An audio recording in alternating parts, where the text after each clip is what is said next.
the playoffs.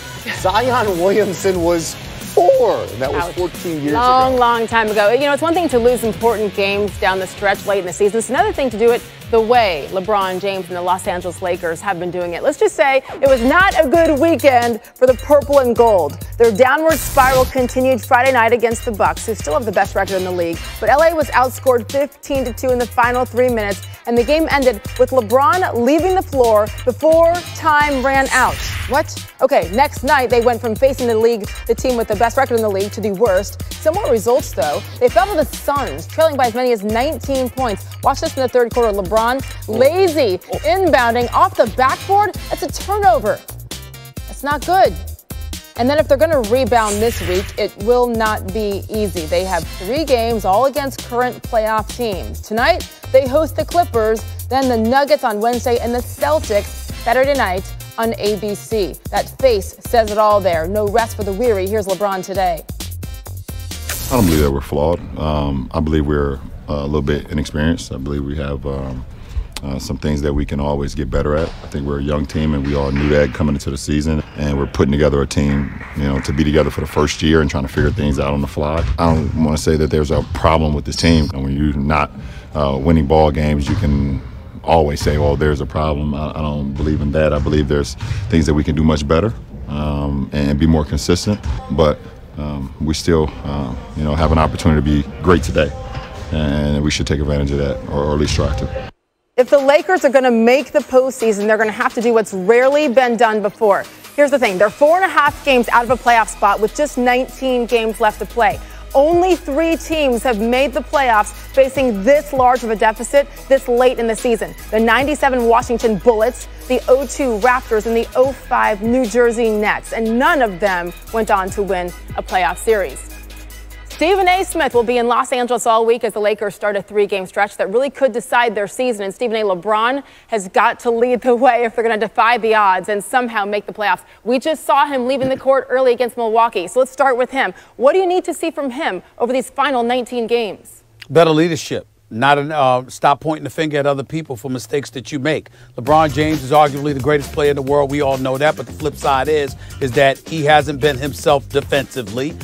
There's a lot of defensive assignments he's missed, and engaging in histrionics and being demonstrative on the basketball court, pointing the finger at other people. That's just not going to cut it in the eyes of his teammates. That definitely is point number 1. Point number 2 is just recognizing the fact that the Lakers are on the brink of elimination and playing like it. If the Los Angeles Lakers lose tonight, in my estimation, they lose tonight to the Los Angeles Clippers, they're not making the playoffs. This is it for them. As far as I'm concerned, this is the last go-round. This is the last dance. They don't make it. They don't win the night's game against the Clippers. They're not making the playoffs. Play like it. Play with a level of desperation and encourage your teammates to do the same and encourage your coach to do the same. And you might still have salvation somewhere along the line. Yeah. All right, let's assume that they don't make the playoffs, because at this point it is a very, very, very long shot, just to be nice. What's the long-term fallout, Stephen A., if they don't make these playoffs this year? I'm not worried about the long-term fallout based on whether or not they make the playoffs this year. I'm worried about the long-term fallout stage in the event that LeBron James and Magic Johnson can't recruit anybody to come to L.A. We're not hearing about Kevin Durant being a Laker. We're hearing about Kyrie potentially willing to come to the Lakers, but I don't know how reasonable or that is. Obviously, the Jimmy Butlers of the world, the Kawhi Leonards of the world, the Anthony Davis you need, the Pelicans to cooperate. We know all of those things. It is entirely possible that the Lakers could go out there and get a couple of elite guys to join LeBron James, or get absolutely, positively nothing. And if that ends up being the case this summer, with the following summer, LeBron's movie Space Jam coming out. Remember, it was Michael Jordan before. Now it's him. All those things that he had in his vision, all of those things that he was planning, everything begins to unravel and fall apart if they don't get him some help this summer. That's what it comes down to. But also, to your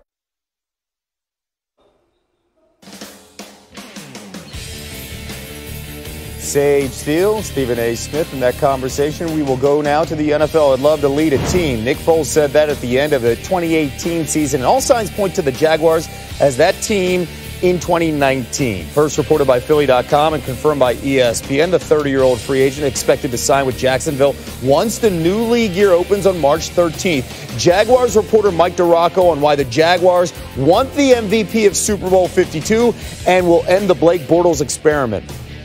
Doug Marrone made it clear at the Combine he preferred to add a veteran quarterback for what is a make-or-break season, not just for him, but for GM Dave Caldwell and even VP Tom Coughlin. In a perfect scenario for me, I like it where the quarterback knows more and everyone else has to catch up to the quarterback. If you're waiting for the quarterback to catch up to everyone else on offense, then you're not going to progress the way you want to. The Jaguars' offensive coordinator is John DeFilippo, Foles' quarterback coach with Philadelphia in the Super Bowl. So Foles would indeed know the offense better than anyone else this spring. Though DeFilippo struggled in Minnesota because he threw the ball too much, Coughlin wants the Jaguars to be built around the run and have success with play-action passes. DeFilippo is receptive to that, and Foles is a good fit, accurate with a quick release and decisive with his reads. If Leonard Fournette returns to rookie form, the Jaguars could again have the balance that made them the 6th-ranked offense in 2017. That would be just fine by the Jaguars' stars on defense. Players grew weary of having to carry the offense much of last season, especially the last 5 weeks when the offense scored just 2 touchdowns. The defense knew it had to hold opponents to single digits, and in some cases less than a touchdown, to even have a chance. Owner Shad Khan didn't say the Jaguars had to make the playoffs for Coughlin, Caldwell, and Marrone to keep their jobs, but they better at least be in the hunt in December. When aren't we under a lot of pressure to win? You look at the way the league is now, there's 32 of these jobs. You can never take it for granted. And Foles, from his skill set to his mindset, gives Marrone the best chance to keep his. And Louis Riddick joins us from the NFL Combine with much more on this big story. What kind of fit would Nick Foles be with the Jaguars offense? Yeah, this is the kind of fit that you're looking for when you're talking about veteran free agent acquisitions. John DeFilippo, new offensive coordinator in Jacksonville, has a previous history with Nick Foles.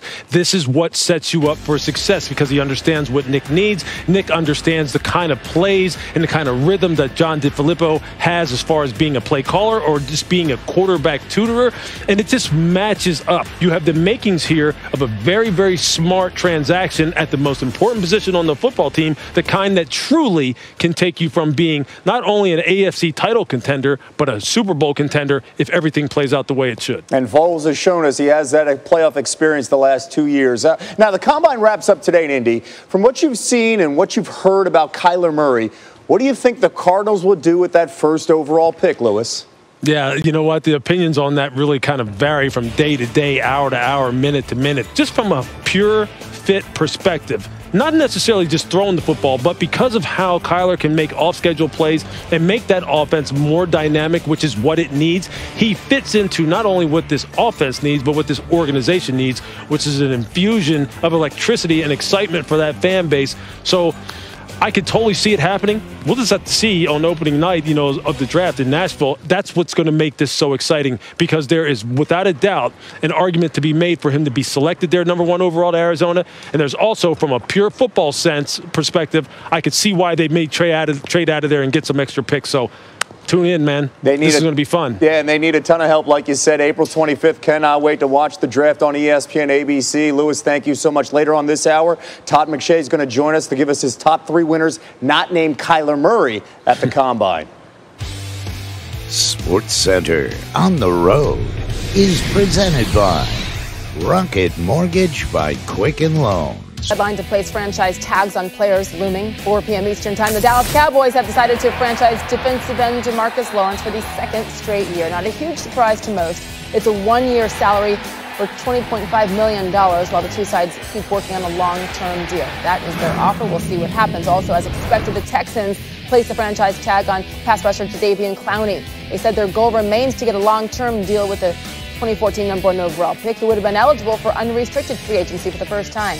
He has 18.5 sacks in the last 2 seasons after he only had 10.5 in his first 3 seasons combined. So Clowney tagged 2.